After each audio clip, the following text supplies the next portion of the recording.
Not until Harley came within sight of the house, a low, rambling Jacobean building, did he attempt to take cover. He scrambled up a tree and got astride of a wall. A swift survey by his electric torch of the ground on the other side revealed a jungle of weeds in either direction. He uttered an impatient exclamation. He calculated that the car was now within 100 yards of the end of the lane.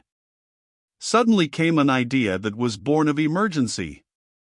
Swarming up the tree to where its dense foliage began, he perched upon a stout bough and waited. 3 minutes later came a blaze of light through the gathering darkness, and the car which he had last seen at the Savoy was turned into the drive, and presently glided smoothly past him below.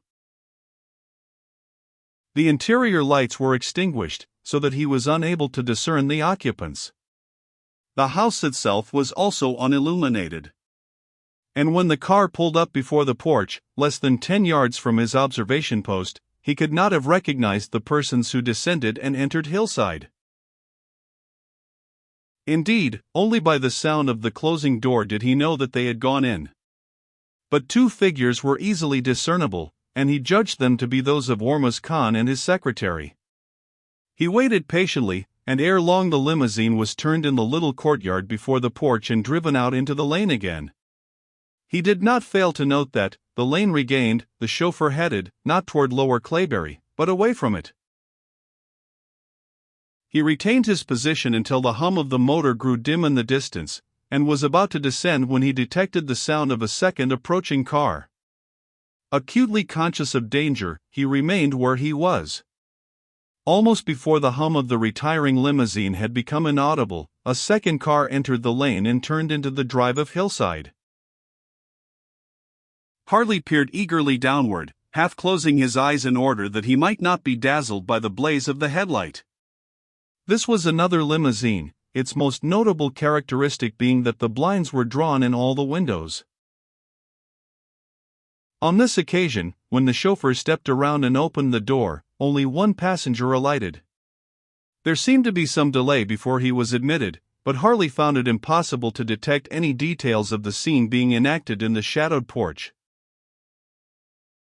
Presently the second car was driven away, pursuing the same direction as the first.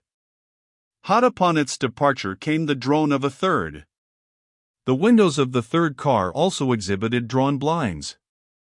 As it passed beneath him he stifled an exclamation of triumph.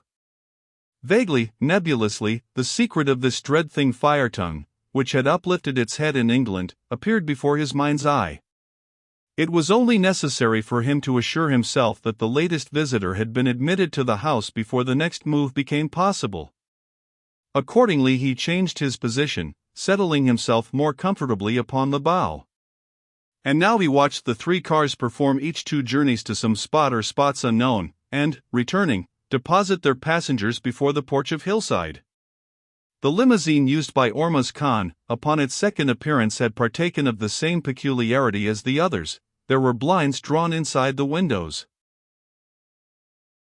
Paul Harley believed that he understood precisely what this signified, and when, after listening intently in the stillness of the night, he failed to detect sounds of any other approach, he descended to the path and stole toward the dark house. There were French windows upon the ground floor, all of them closely shuttered. Although he recognized that he was taking desperate chances, he inspected each one of them closely. Passing gently from window to window, his quest ultimately earned its reward. Through a crack in one of the shutters a dim light shone out.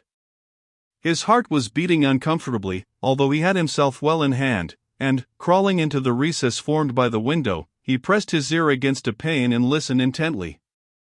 At first he could hear nothing, but, his investigation being aided by the stillness of the night, he presently became aware that a voice was speaking within the room, deliberately, musically.